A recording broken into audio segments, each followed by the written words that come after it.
Three Kenyan men are trapped in the Russian army, begging their government to save them. This is Kenya News Update today. Coming up, you'll discover the desperate plea from the front lines, the two friends already dead, and the shocking conditions these recruits face. Meet Nicholas Kignoki Protich, Samuel Mainakari Uki, and Kelvin Lemashin. These are not soldiers.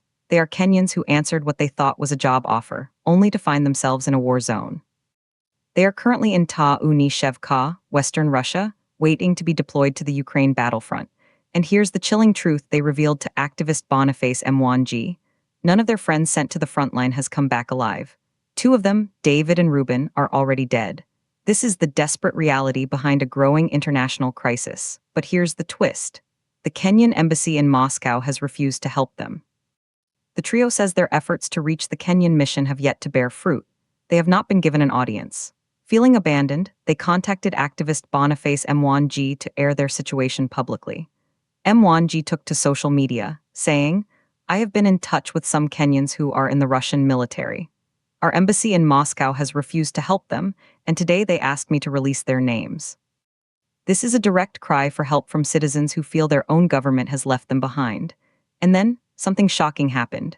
Fresh reports show these Kenyan recruits are subjected to brutal conditions beyond just combat. They are forced into drone assembly. They are compelled to handle dangerous chemicals without any proper training or protective equipment. This is not just fighting. This is exploitation with a high chance of death. The Kenyan government, however, says it is acting. Foreign Cabinet Secretary Musalia Mudavadi has a planned trip to Russia to discuss this very issue. In a statement, Mudavadi said he intends to engage directly with the Russian government to resolve the matter. He stated, "We have seen loss of lives, and I am planning to make a visit to Moscow so that we can emphasize that this is something that needs to be arrested." But here's what nobody's talking about. This is part of a larger pattern. Mudavadi revealed the government has already rescued 27 Kenyans who were stranded in Russia after being unlawfully recruited. That's 27 lives pulled back from the brink. And the problem goes deeper than this war. The government is also focused on tackling other human rights abuses affecting Kenyans seeking employment abroad. Those rescued will receive full psychosocial support to aid their recovery. But the clock is ticking for Nicholas, Samuel, and Kelvin. And here's the part that will blow your mind. President William Ruto has also engaged the Ukrainian government regarding Kenyans detained as prisoners of war. So, on two fronts, Kenya is fighting a diplomatic battle to bring its citizens home from a conflict they never should have been part of. The stakes could not be higher. Some say these men knew the risks. Others say they are victims of misinformation and false job promises, lured by irregular recruiters who sometimes don't even notify families when recruits die. The controversy is clear.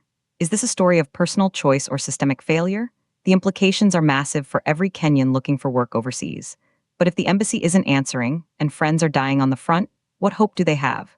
This story exposes a gap in our consular protection that needs immediate fixing. Do you think the Kenyan government is doing enough to rescue its citizens from foreign wars? Drop your take in the comments. Subscribe to Kenya News Update today for more breaking international news.